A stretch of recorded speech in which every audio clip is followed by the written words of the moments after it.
Saya menyeru Kak Wan Azizah, please, janganlah kerana suami dia berapa banyak keluarga yang berpecah belah, suami isteri bercerai-berai, adik-beradik bergaduh kerana satu manusia. Please lah, sebagai isteri, Kak Wan tahu siapa Syamsidah Tahrin, apa yang berlaku. Kak Wan tahu, please Kak Wan, please kembalikan Azmin kepada Hajar Cik Tok.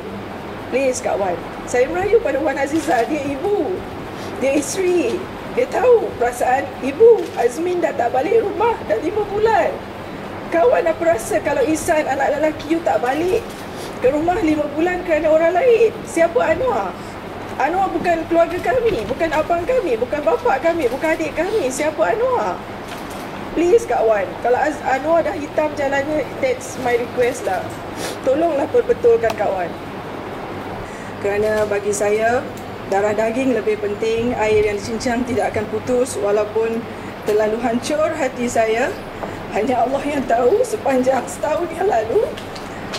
Tak payah saya sebut perkataan apa yang Azwan pakai terhadap saya yang tidak sewajarnya. Tetapi Alhamdulillah, hari ini dia datang kepada keluarga. Alhamdulillah, Allah bagi hidayah pada dia. Dan saya tahu dia tak buat perseorangan, tetapi ada hasutan-hasutan dari pihak yang lain. Saya bersyukur Allah makbulkan permintaan ibu dan saya. Dan harapan saya yang kedua, mungkin orang berfikir berbau politik, tetapi saya rasa tidak. Harapan saya yang seterusnya supaya Azmin balik ke pangkalan keluarga, tinggalkan Anwar, itu saja. Alhamdulillah, perkataan beli ni saya rasa put a full stop lah. Dari 1997 ketika saya ditangkap 17 Ogos, Azwan jadi saksi. Azwan menyaksikan betapa hinanya saya ditangkap seperti penjenayah macam botak cin. 20 polis datang cekup saya. Dan Azwan tahu sama ada berapa juta saya dapat atau 10 sen haram saya tak dapat. Azwan tahu. Tetapi isu itulah yang dimainkan oleh pihak pembangkang. Oh, konspirasi, Umi dapat upah, Azizan dapat upah. Only God knows lah. Azwan tahu apa yang berlaku. Sebenarnya tak pernah istilah beli upah, tidak. Saya masih sebagai seorang usahawan.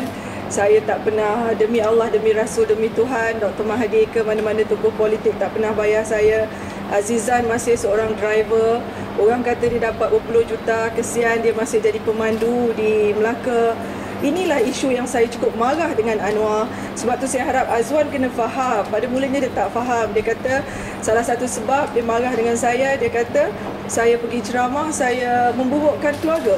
Tetapi sedangkan kalau siapa yang mendengar ceramah saya di kampung-kampung selama 2 jam, 1 jam, saya serang Anwar. Memang saya akui, saya serang Anwar atas moral Anwar yang tidak layak menjadi pemimpin. Tapi saya tak sebut nama Azwan, saya tak sentuh pasal Azmin. Saya semua sebut berkali-kali saya nak Azmin balik pangkal jalan, yes. Dan saya marah kepada Anwar sebab dia selalu kata upah, beli. Saya cukup fed up. Anwar, come on lah. Siapa yang beli siapa? Dia nak beli saya dulu. Ini saya nak tegaskan, dia nak beli saya. Bukan saya dibeli oleh orang UMNO. Saya masih ingat macam mana Azmin bawa saya ke restoran Sri Melayu. Datuk Seng Ciwa bawa 100,000 dalam briefcase. Siapa yang nak beli siapa? Dan Azmin suruh saya keluar semua media. Tarik balik surat akuan supaya buat surat akuan sumpah, tarik segala surat saya kepada Dr. Mahathir. Dan Azmin sanggup menawarkan 5 juta. Tapi Alhamdulillah, Allah bagi saya kekuatan untuk menolak wang ringgit. Bagi saya prinsip lebih penting, Islam lebih penting. Jadi siapa yang beli? Tidak ada, demi Allah tak ada.